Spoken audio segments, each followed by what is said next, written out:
all the aspirants. My name is Sumeet. Today I am going to take a session on current affairs. Since we have started this session from the month of June, so till now we have finished the first week of June, second, third, and now time has come to cover the fourth week of June as well.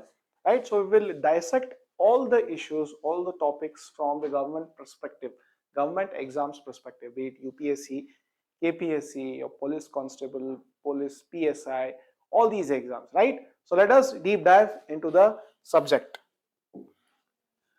Right, so we'll start from the state first, then we'll go to the national, and after that the international level, and then there are some important festivals which you'll have to keep in your mind. Let us talk about that as well finally in the final session. So we will take up an issue which has been doing a lot of rounds in our state of Karnataka. So recently in the newspaper it has been reported that in Hills as in Male Madheshwara Hills, right? Please understand, Hills, the full form of this is Male Madheshwara Hills.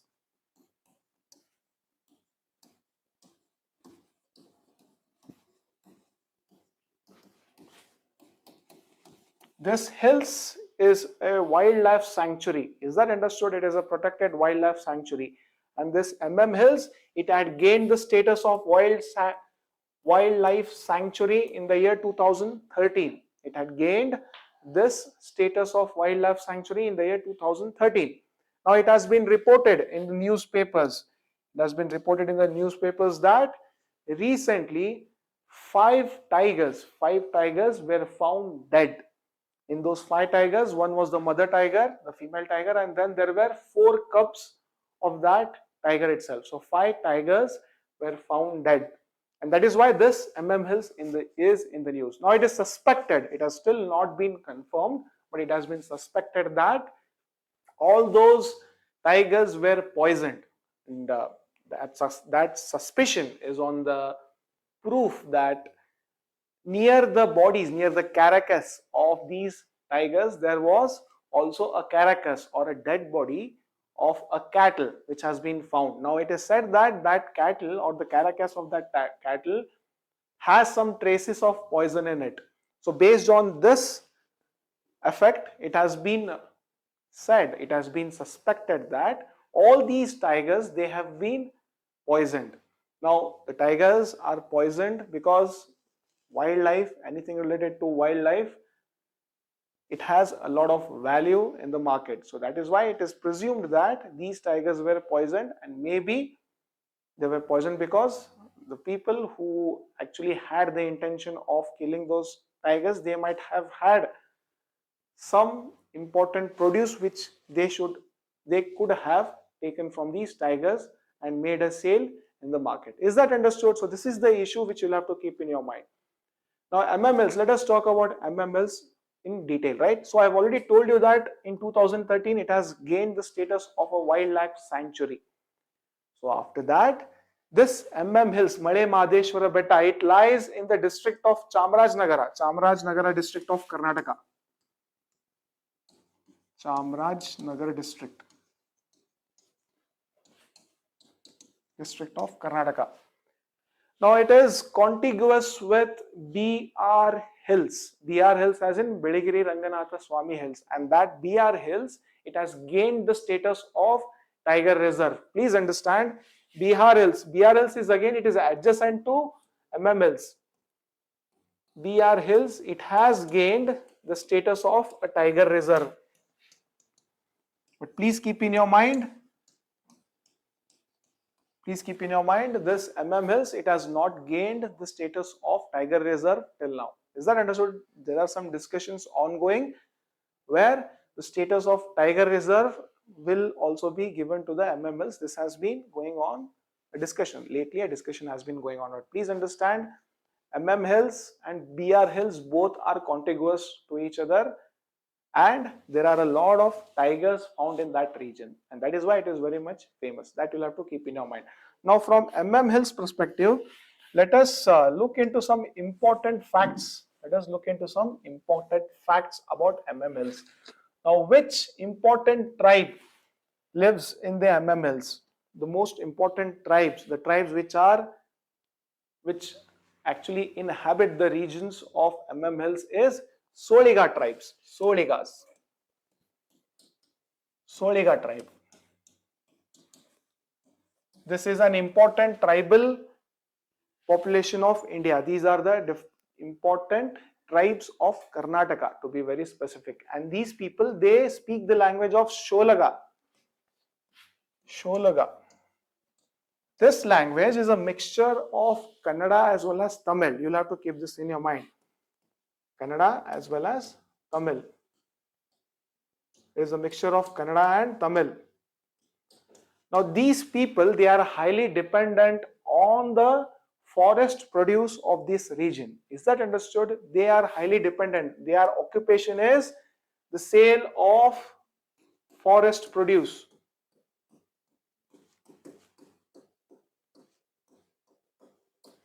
This Sholiga tribe is also one of the most vulnerable tribes in our state. When I use the word vulnerable, what do you understand by that?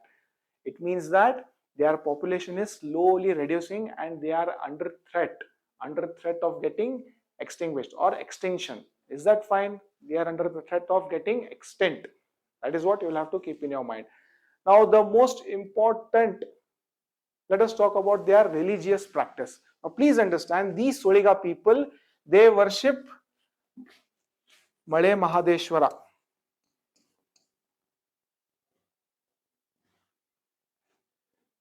They worship Male Mahadeshwara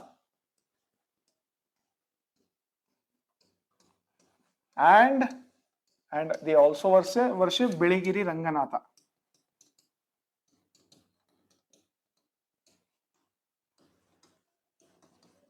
Biligiri Ranganatha. There is this famous song, Soju Gada, Soju Mallige in Kannada song. Please understand, this song is related to the god of Male Mahadeshwara. And these people, these Soliga people, Soliga tribes, they worship these both gods. Is that understood? This is with respect to the MMLs. These are the important points, I think, which you'll have to keep in your mind from exams perspective. Right? Is that understood? Now let us go to the next issue. The next issue, we'll talk about the first water sanctuary of Karnataka. Recently, the cabinet of the Karnataka government, it has proposed to establish a marine sanctuary. That marine sanctuary is again the first marine sanctuary of our state of Karnataka. And where is that? Let us talk about that. It is called as Apsarakonda. Apsarakonda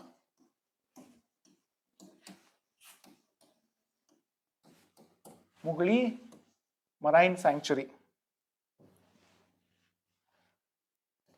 So, Apsarakonda Mugli Marine Sanctuary. Now, where is this sanctuary? This sanctuary is located in the district of Uttar Kannada district, and in the place or in the taluk of Honnavara.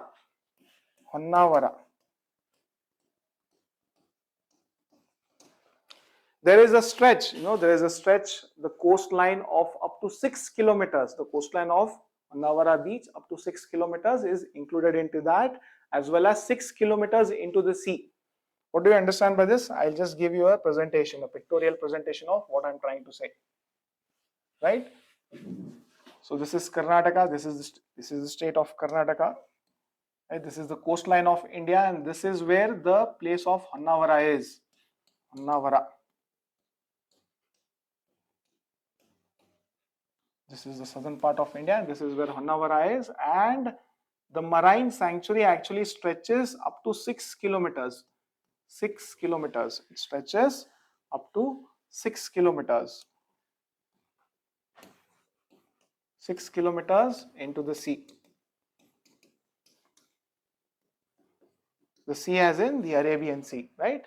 It stretches 6 kilometers towards the sea, as well as the entire strip of up to 8 kilometers. The entire coastal strip of up to 8 kilometers. 8 kilometers is a part of this marine sanctuary. And along with it, there are some important deep forests, especially the Western Ghats, especially the stretch which covers that part of Western Ghats is also a part of this water sanctuary. Is that understood? So this you'll have to keep in your mind. This is the one and only and the first water sanctuary, marine water sanctuary or marine sanctuary of Karnataka. Now in India, there are totally 6 other sanctuaries. So this is 7th water sanctuary of India. 7th water sanctuary of India. So apart from this, there are 6 other sanctuaries which are present in India. 2 belong to the islands of Andaman and Nicobar. Then apart from that, Gujarat has one, Maharashtra has one, along with it Tamil Nadu and Odisha. These are the states which already have a water sanctuary in them. Is that understood? Let us look at those states. The first state is, there are 2 water sanctuaries in Andaman and Nicobar Islands. Okay, then the other one in Maharashtra, Gujarat, Odisha and Tamil Nadu. All these states already have one marine water sanctuary in them. Is that understood? So this is the first one with respect to Karnataka, and this is the only water sanctuary or marine sanctuary which is present in the state of Karnataka. This you'll have to keep in your mind with respect to your government examinations. You might come across a question in your government exam saying that which among the following marine water sanctuaries is present in Karnataka. If this is the question, you might be getting a lot of options, and that option which mentions Apsarakonda and Mughli water sanctuary, that option you should tick mark as a right one. Is that understood? Okay, let us go to the next issue. So recently, on 25th of June 2025, that was the date the entire India, the entire body politic of India, it remembered emergency. Please keep in your mind, this 25th of 2025, June 25th of 2025 marks 50 years of emergency, which was declared by the then Prime Minister of our country, Prime Minister Indira Gandhi. Is that understood? So this is the 50th anniversary which we are remembering, which we are mourning of the declaration of this fateful day. Is that understood? So this emergency was declared on 25th of June 1975. Now why was it there? So before talking about emergency, let us try and understand what national emergency actually is.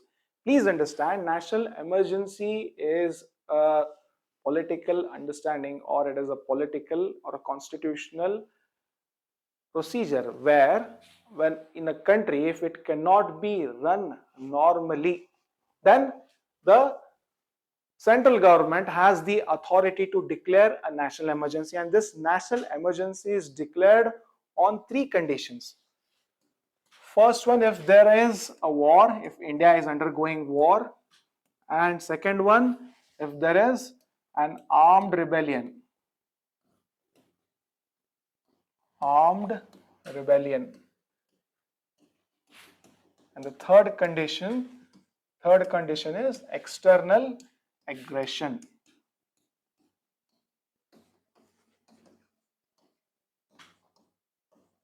If any of these conditions are met together or singly, if any of these conditions are met, then the government, the central government, it can declare a national emergency. As per which article of our constitution? As per the article 352. Now this article gives the power to the central government to declare a national emergency if India is undergoing war, or if it is facing an armed rebellion, or there is an external aggression. Please understand. So these are the conditions. If any of these conditions are met, then the central government under Article 352 has the authority to declare a national emergency. And when national emergency is declared, please keep in your mind, the normal functioning of government will be changed. Is that understood? And those changes are, some of those changes are, the state governments will no more be functioning. India will become a unitary state. India will become a unitary state, meaning the authority will be centralized. Authority will be centralized. And the fundamental rights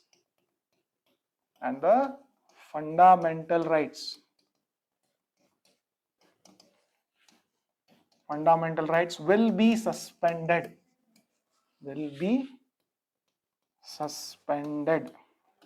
except Article 19. This you'll have to keep in your mind. Please understand. So these are some of the changes which will be undergoing during the national emergency.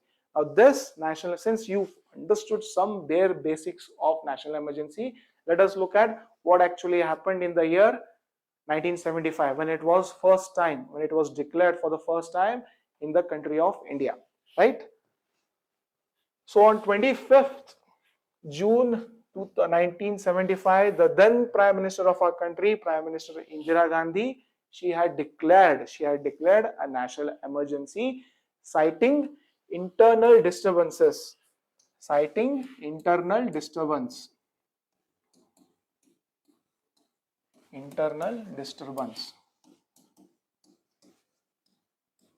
This clause, however, has been removed. Please keep this thing in your mind.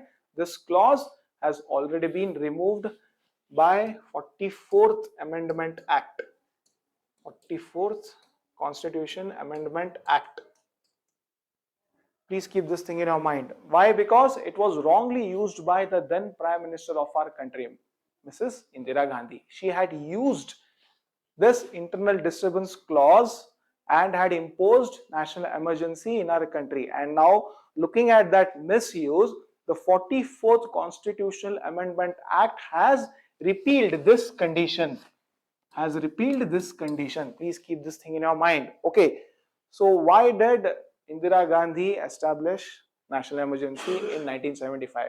Before understanding that, let us look at what was the historical causes or what was the history of India with respect to 1975. Is that understood? Right.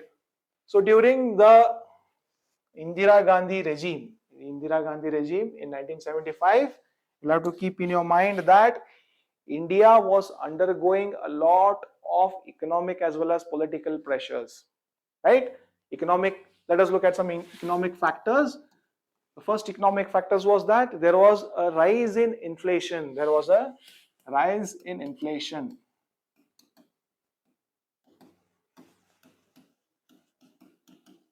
Inflation as in the cost of the commodities or services or goods and services, it kept on increasing. The inflation, it is said that the inflation then was up to 20%. Today the inflation is at 2.71%. Please understand that inflation then was very high. This caused a lot of uproar and protests from people, normal people. This is first one. Second economic cause is that there was rise in unemployment.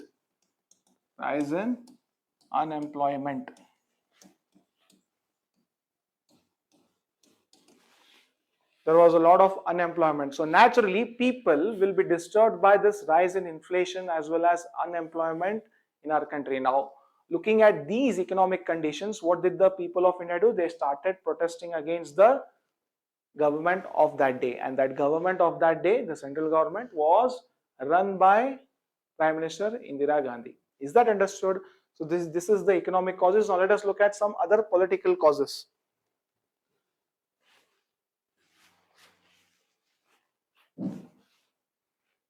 The other political causes are like on June 12th, 1975. On June 12th, 1975, the High Court of Allahabad.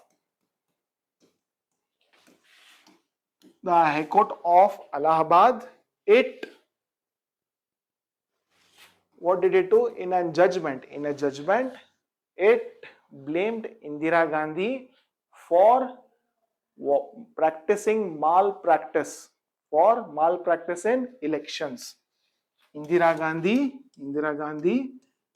was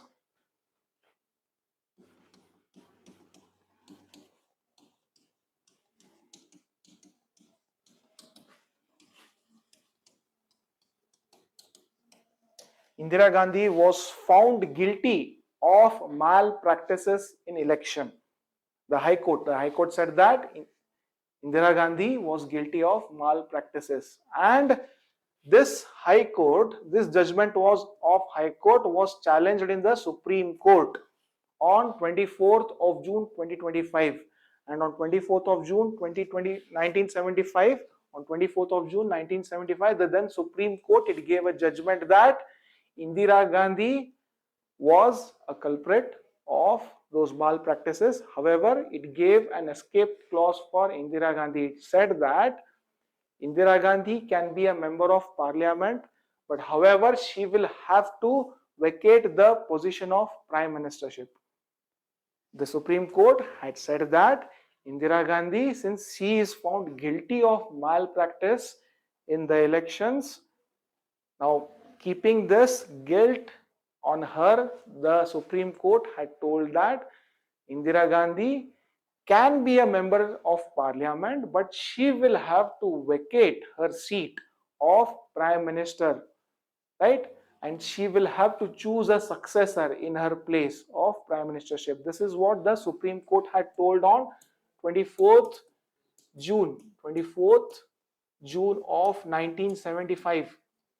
Now, when Supreme Court gave this verdict, the very next day, to escape this verdict, the then Prime Minister Indira Gandhi, she PM declared the emergency.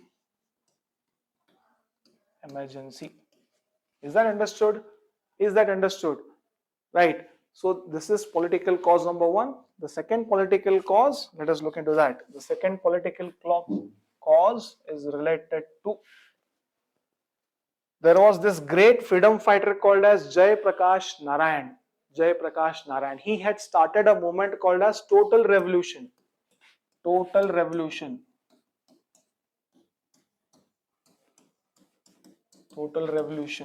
Sampurna Kranti.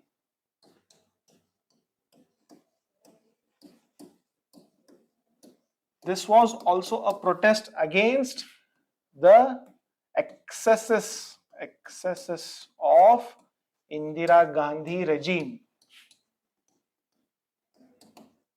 And there was also a movement called as Gujarat Navnirman movement. Gujarat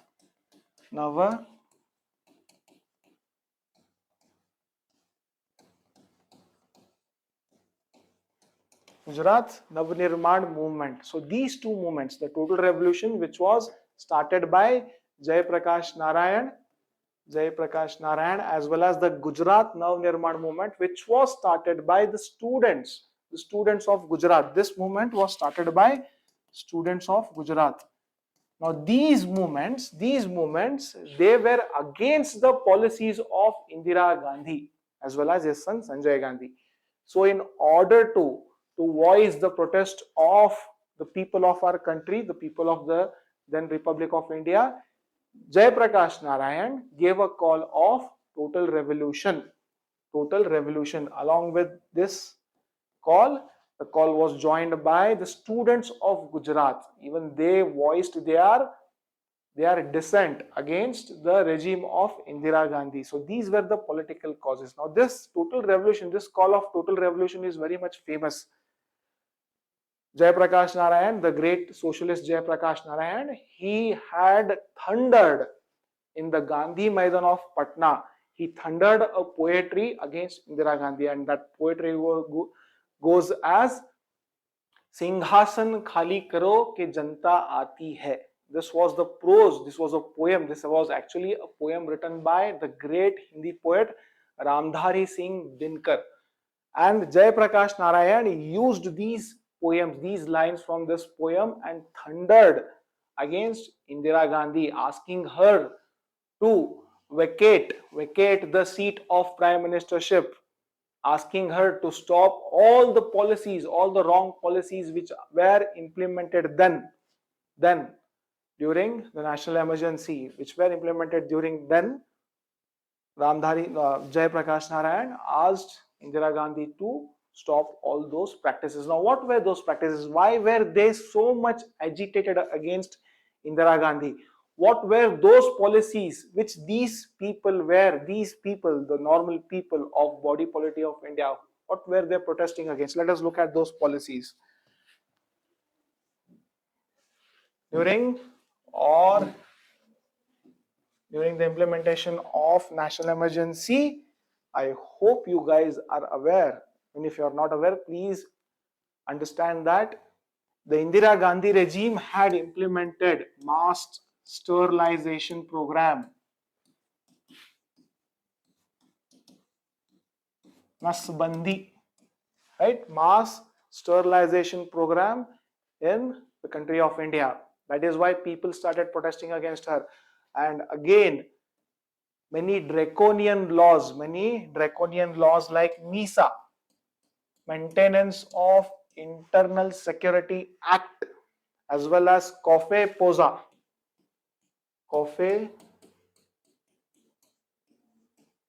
these draconian laws were implemented in the country of India. Under these laws, please understand, many political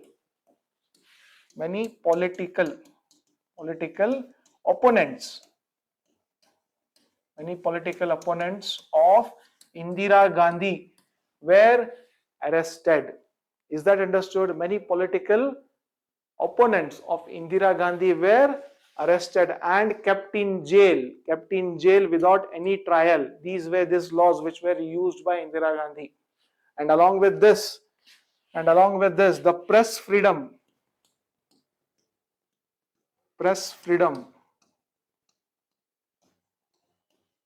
was curtailed. The free press, it was the press or the newspapers or the news channels, they were not allowed to print their views freely. Is that understood? So the press was also curtailed.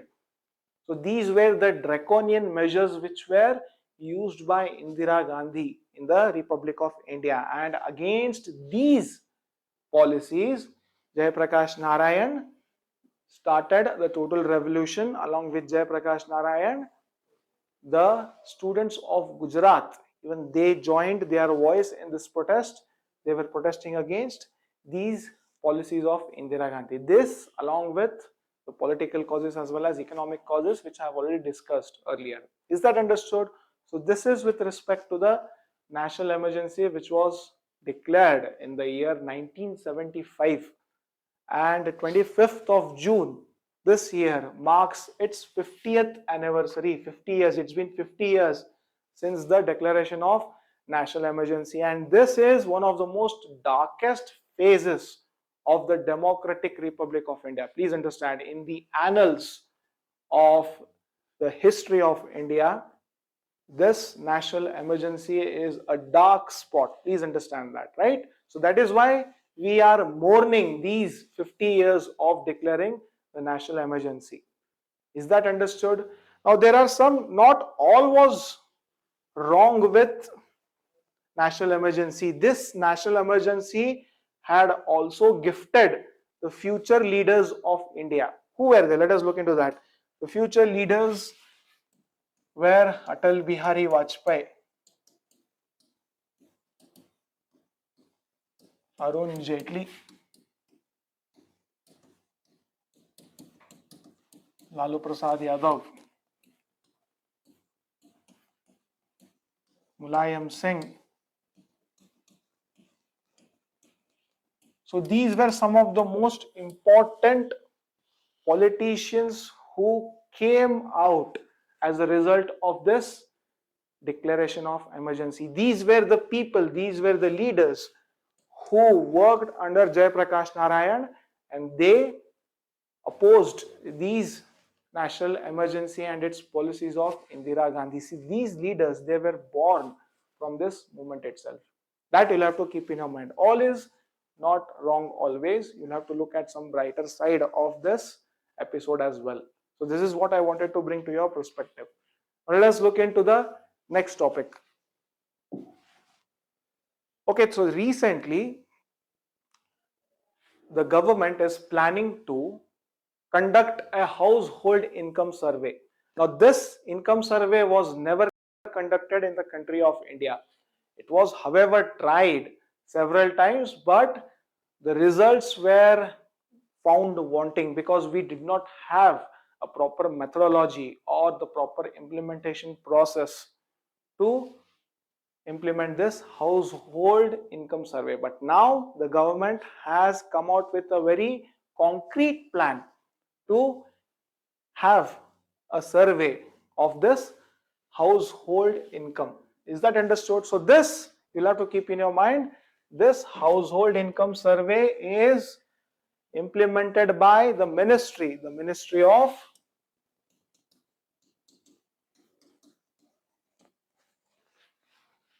Statistics and Program Implementation.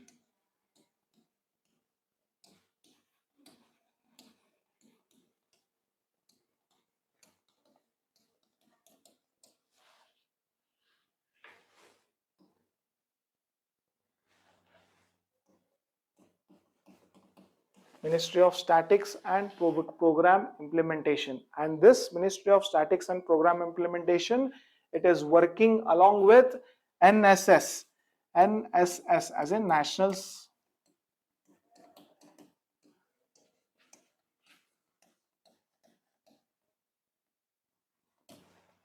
Survey, right? So this is also a department in the government. So this Ministry of Statistics and Program Implementation along with NSS is now coming out with a concrete procedure of how to implement this household income survey. So along with this, there is also another technical advisory committee. It is led by a very famed economist called as Dr. Surjit Bhalla.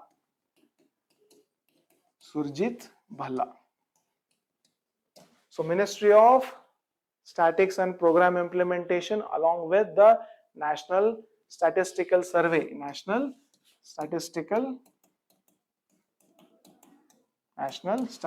Survey, NSS, and the Technical Advisory Group, which is headed by the famed economist Mr. Surjit Bhalla. So all these three people, they are now implementing this household income survey. Now, in which year it is to be undertaken?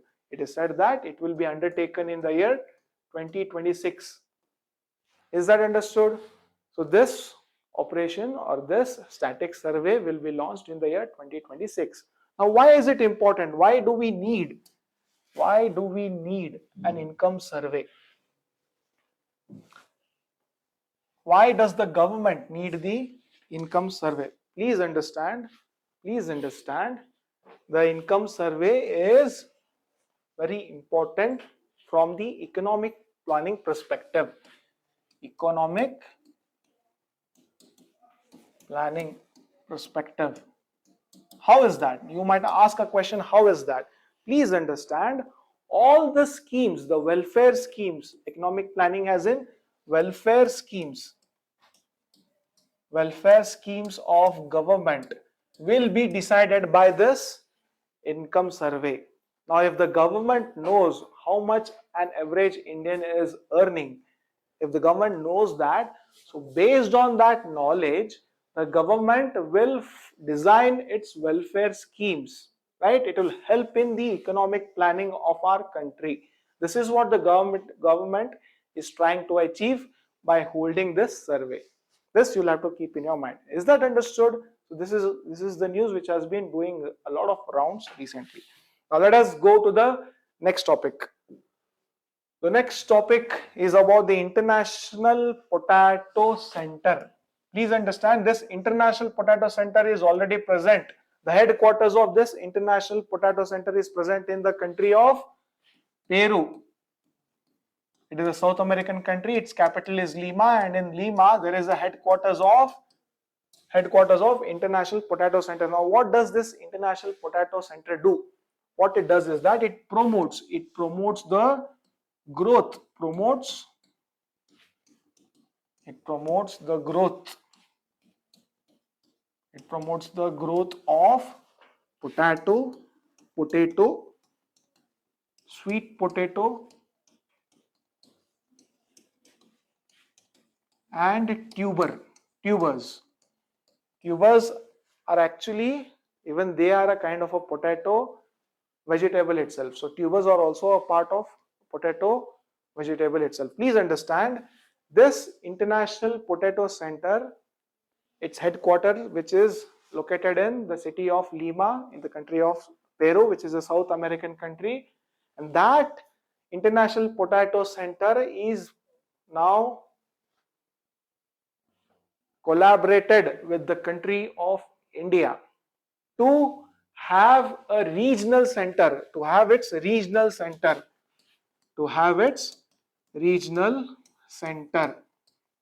in India.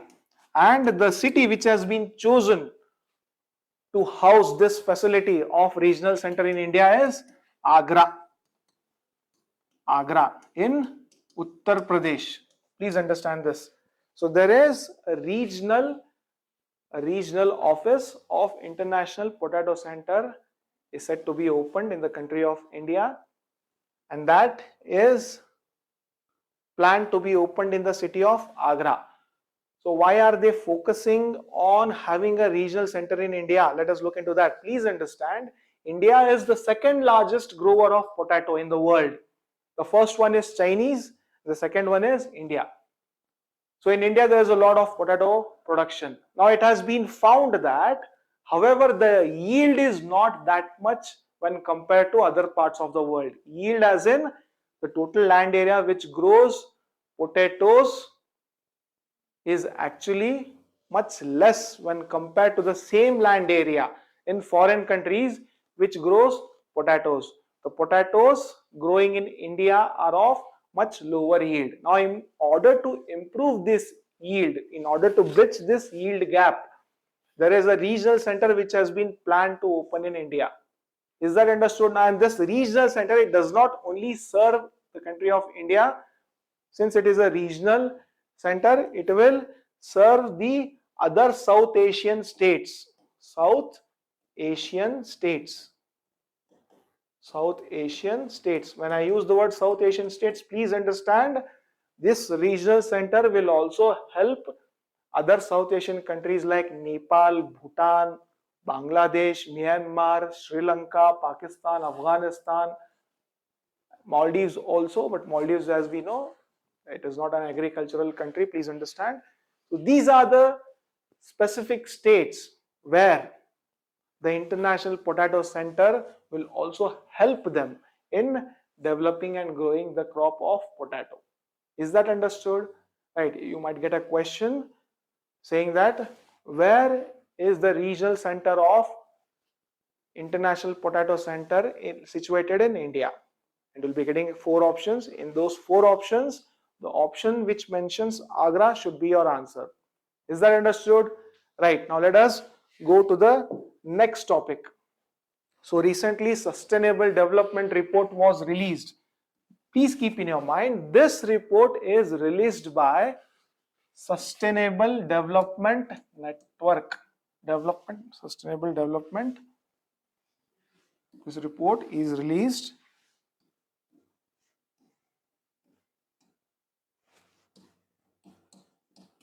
Sustainable Development Network, right? This is the organization which releases this report, and in this report it has been found for the first time that India is placed under 100 ranks. India is right now placed at 99th rank, which is an improvement. Please keep this thing in your mind. Earlier, India was placed at 110th position, but this year in this report it has been found that India has been ranked at the 99th position. Please understand that.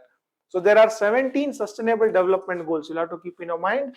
There are 17 sustainable development goals, and based on the achievements of these goals, sustainable development goals, many countries, 193, there are 193 United Nations countries, all these 193 countries will be ranked based on their achievements in achieving the 17 sustainable goals. Now, which are those goals? Those goals are many things like poverty reduction, climate action, gender equity, and all these things. Please keep this thing in your mind. All these are the goals, specific goals, which this report measures, and based on that measurement, the countries are allocated with specific ranks. Now, till now, the record of India was not that great because we were almost ranked in 3 digits. But this is the first time this report, which has been released recently, as per this report, India has been ranked at the 99th position. Now, this rank is improved because there are some parameters in which India has done good. Now, let us look at those parameters. The first parameter is that digital penetration.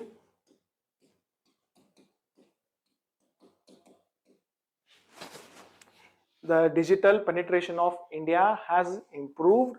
That is why the rank of India has improved as well. So along with that, poverty reduction. Poverty reduction in India has also improved along with it. And electrifying. Under this parameter also, India has performed very well. So these are the 3 parameters in which India had actually performed well. And that is the reason why the rank of India has been increased from 3 digits to 99th position. Now, not only these parameters, there are some other parameters where the achievement of India is not that great. Let us look into that. The first parameter in which the performance of India is not great is that increase in obesity.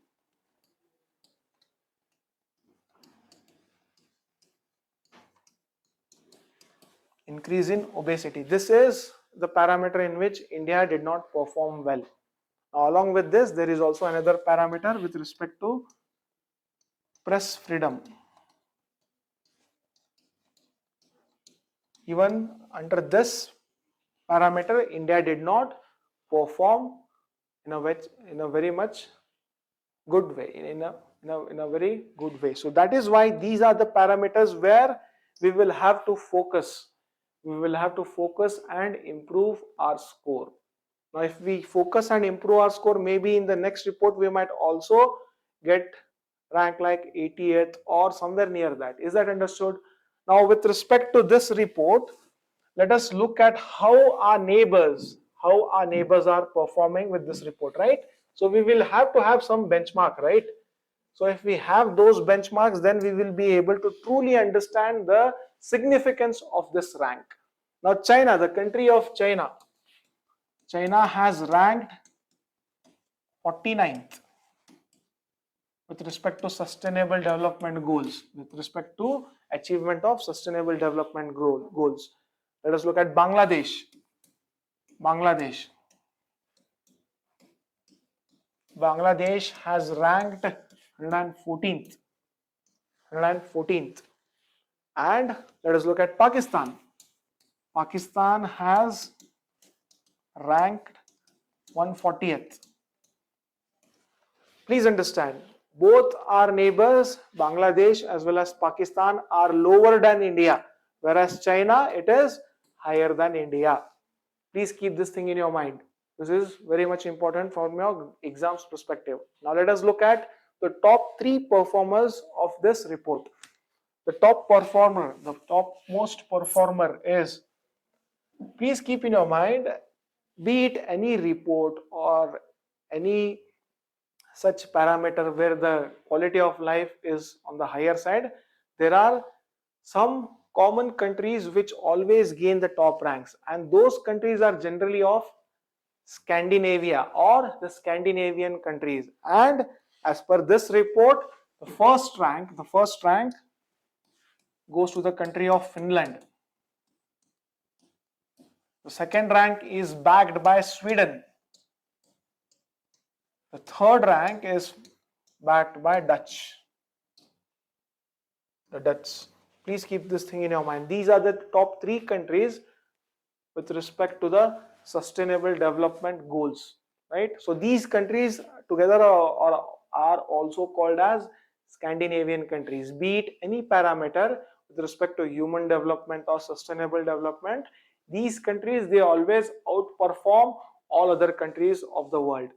They are always in the top 5 ranks when it comes to reports such as these. You'll have to keep in your mind. And based on their level of human development, they are also called as Scandinavian countries because they are present in the Scandinavian region of our world. Is that understood? Right. Now let us go to the next topic. Okay, terminally ill. So in the country of UK, in the country of United Kingdom, the Parliament of United Kingdom has passed a law saying that terminally ill patients can opt for euthanasia. What is this euthanasia? Euthanasia is nothing but assisted dying. Assisted dying.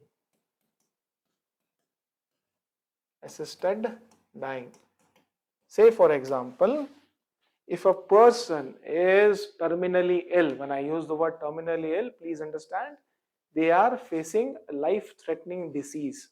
Say for example, a person, if he is in the 4th stage or 4D stage of cancer, say for example lung cancer, and there are no medicines to treat that patient, and it is almost confirmed that he is going to die. He is going to die very much sooner.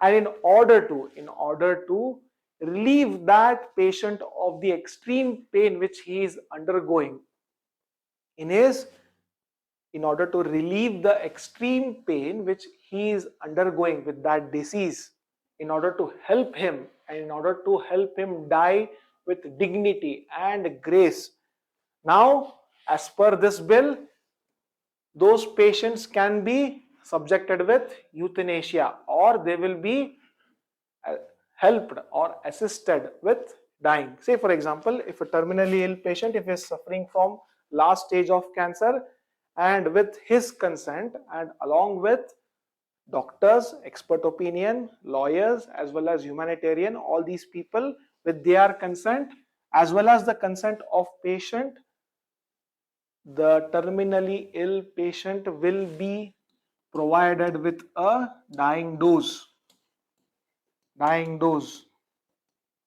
Is that understood? So he will be provided with a dying dose or a medicine that will take away his life in order to relieve him from the pain, the excruciating pain which he will have to undergo if he survives. Is that understood? So as per this bill has legalized euthanasia in England. Now this euthanasia is actually a Greek word which means good death. This is a Greek word which means good death, right? So any terminally ill patient who has almost no chances of survival or surviving that disease, he will be assisted in dying. This is what the bill which has been passed by the UK Parliament says. It gives the right to the terminally ill patient to end his life. Is that understood? Okay, now let us look at this euthanasia with respect to India. But do we have any such provisions with respect to euthanasia in India? Please understand, when it comes to euthanasia, there are different types of euthanasia. First one is active euthanasia.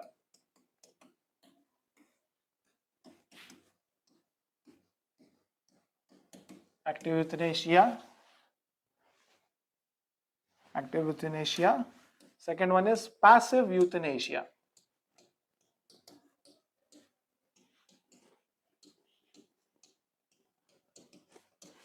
Passive euthanasia. So in active euthanasia, what are we actually doing is that we are providing a drug. We are providing a drug to the terminally ill patient to end his life. So this is kind of immediate. When the patient is provided with the drug, he will immediately die. He will immediately die. So now with respect to, so since we've understood what active euthanasia is, now let us look at passive euthanasia. What does this passive euthanasia do? In passive euthanasia, the terminally ill patient will be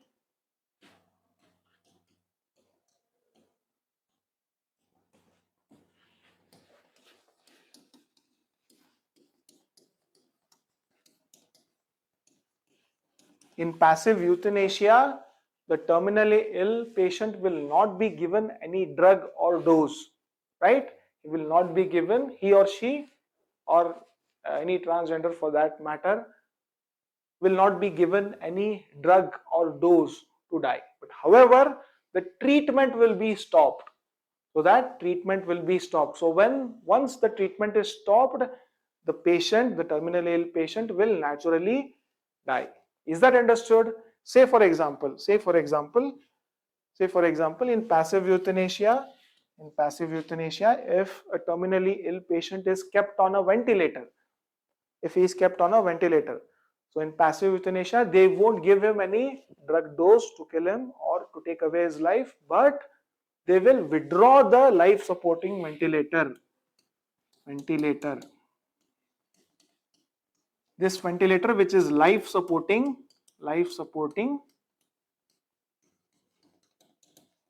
will be withdrawn. So once that life supporting ventilator will be withdrawn from that terminally ill patient, he will automatically, die naturally.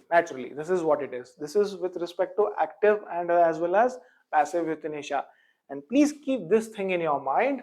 Active euthanasia is not legal in India. It is illegal in India. Whereas passive euthanasia is legal in India. As per the famous Aruna Shanbag case, based on that famous Aruna Shanbag case in the year 2012-13, the Supreme Court judgment in Aruna Shanbag case,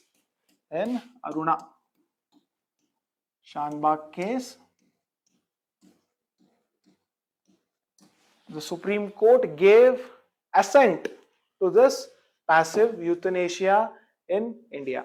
Is that understood? You'll have to keep this thing in your mind, right? In India, passive euthanasia is legal, whereas active euthanasia is not legal, right? Okay, now let us go to the next topic. Okay, recently the Organization of Islamic Cooperation, this is an organization, this organization had criticized India with respect to its religious intolerance.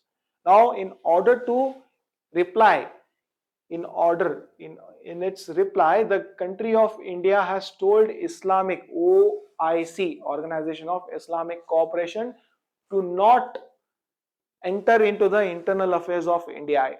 It is not necessary. It is almost unnecessary for the OIC to involve itself in the internal things or internal topics of India. Now, what is this IOC? Let us look into that. OIC was established in the year 1969. What is this OIC? OIC is nothing but it is an intergovernmental body.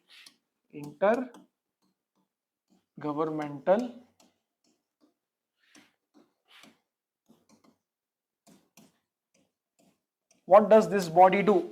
This body is how many countries are a part of this OIC? There are 57 countries which are a part of this OIC.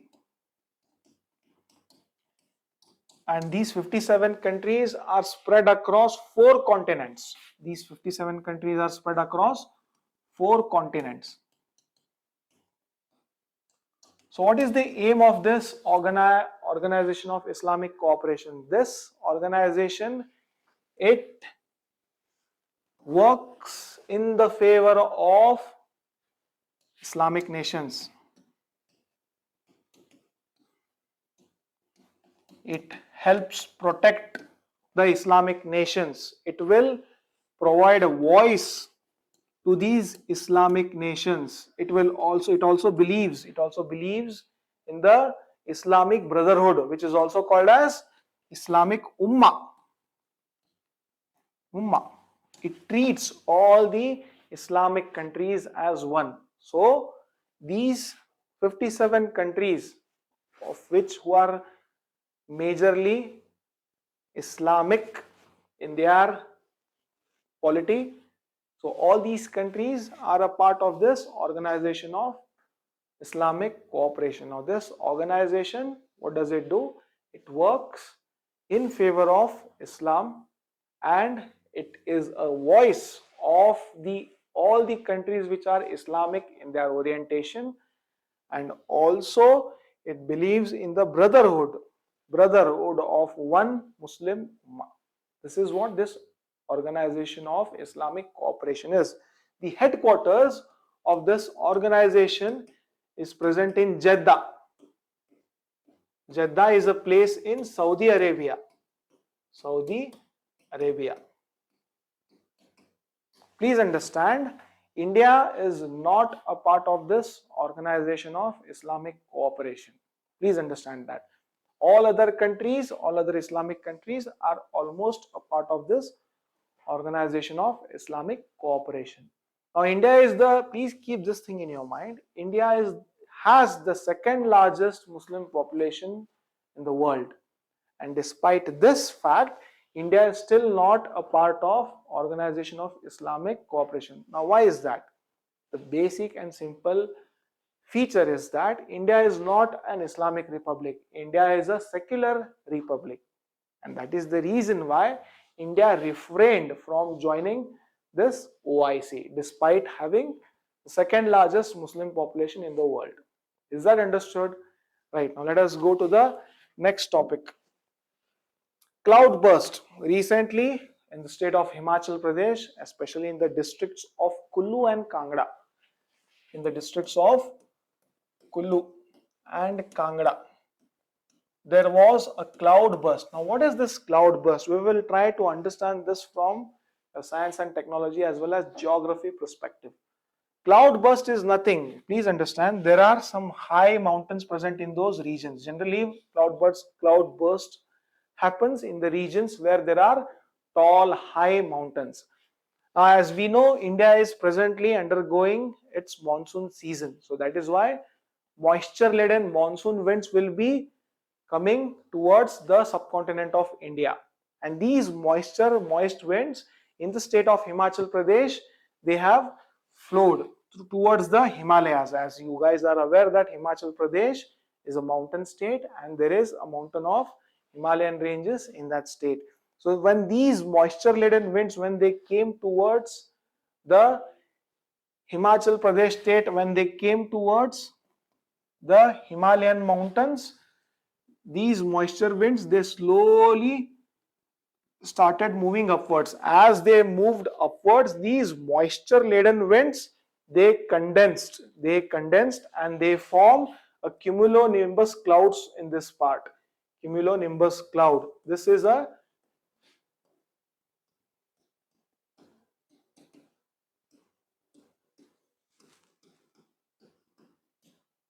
cumulonimbus cloud. Please understand, the extent of these cumulonimbus clouds is so large that it can exist from up to 15 to 21 kilometers. This is the extent of these cumulonimbus clouds. Now what happened on that fateful day in Himachal Pradesh is that when the huge moisture laden winds came towards the Himalayas, they slowly rose up, and in that rising, due to fall in temperature, as the winds were slowly rising due to the fall in temperature, there was a process called as condensation which took place over there, and these winds, they were converted into clouds, and that cloud is cumulonimbus cloud, and this cloud is very large cloud. It can be from 15 to 21 kilometers in extent. So these clouds were formed in the Himalayan region. Now when it reached the peak due to orographic effect,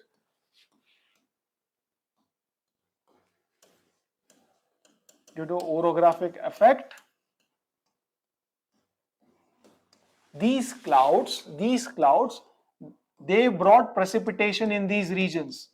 Precipitation as in rain. They brought precipitation in this region. So when such a huge extent of cloud, when it starts getting converted into rainfall, what will happen?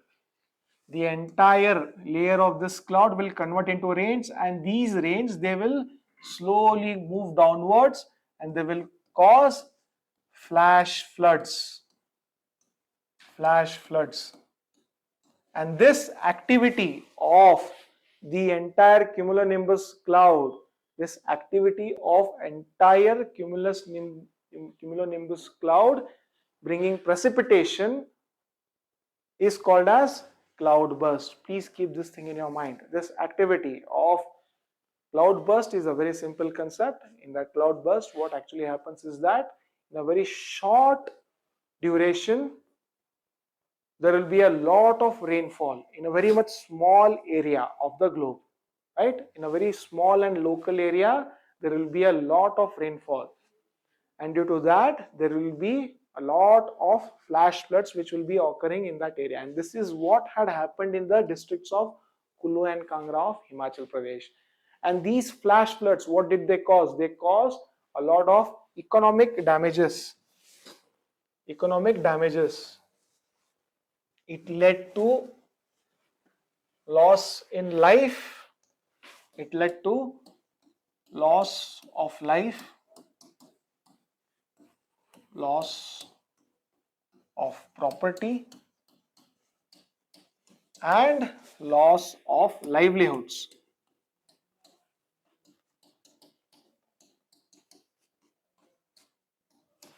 Loss of life as in due to this flash floods as well as cloud burst, many people have lost their life because they were sucked into this flash floods. That is point number one. Point number two, loss of property. Many houses, many hotels, many properties which were in the midst of those highly fast moving floods, they will automatically be destroyed. So there was a loss of property as well as loss of livelihoods. Livelihoods as in the jobs which the people were doing over there. Say for example, there was an agricultural land present in that stream of flood. What will happen to that? Automatically that agricultural land will be destroyed. All the standing crops which are to be harvested later will be washed away in those floods. That is what you'll have to understand. Now this cloud burst generally happens in the monsoon period. Please keep in mind, presently India is undergoing a monsoon season, and it is expected that cloud burst will occur frequently. So we will have to, the government has to plan for such incidents in future. That is what the lesson which you'll have to take in your mind. Now, who has the authority? Who has the authority to plan for these natural disasters? Please understand, there is a organization called as National Disaster Management Authority, NDMA, National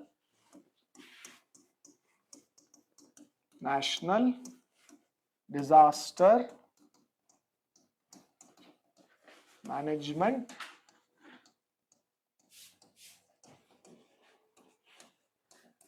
Authority.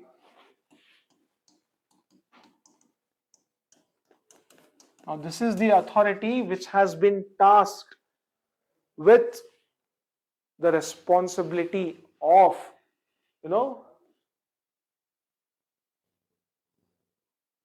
taking actions when disasters like cloud burst occur. So along with NDMA, there are also state specific SDMAs. So these are the agencies which have been tasked with the responsibility to respond to such natural disasters. Is that understood? Right. Okay. Ambubachi Mela. Please understand, this is a festival. This is an annual festival which is celebrated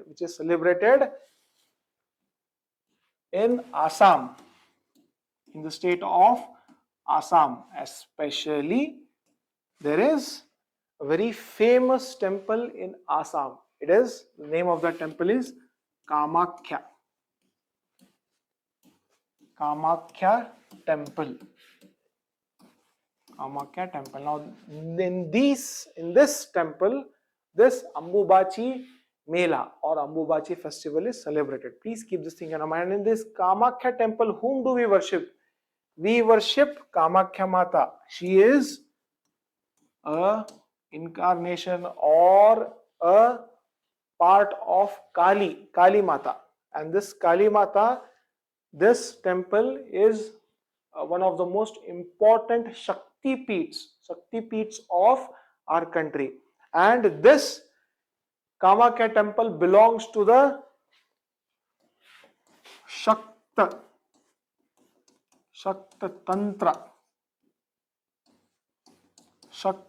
Tantra tradition. Shakta Tantra tradition of Hinduism. Please understand that. So this Ambubachi festival is celebrated in the Kamakhya temple, and this Kamakhya temple is a part of Shakta Tantra tradition of Hinduism, and the goddess which is venerated or celebrated or worshipped in the temple is goddess Kali and one of her parts or incarnations, right? Is that understood? So this Kamakhya temple, in this Kamakhya temple we celebrate Ambubachi. Now this is generally celebrated during the monsoon season. During the monsoon season. And it is said that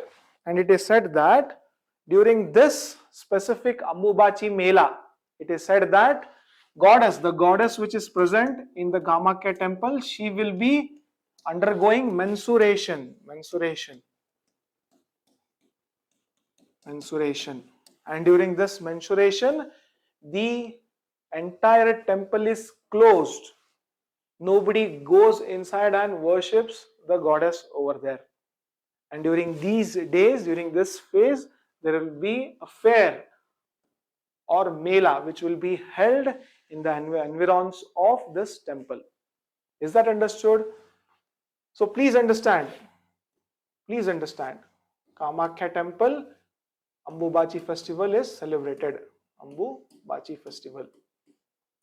During this festival, it is believed that the goddess which is present over there, she will be undergoing menstruation, and that is why the doors of this temple are closed and nobody goes inside and worships the goddess which is placed in that temple. So this is what you'll have to take this from this topic, right? So this ends my session. Thank you so much for being a part of this session. Thank you so much for being a part of Classic Education. Thank you so much.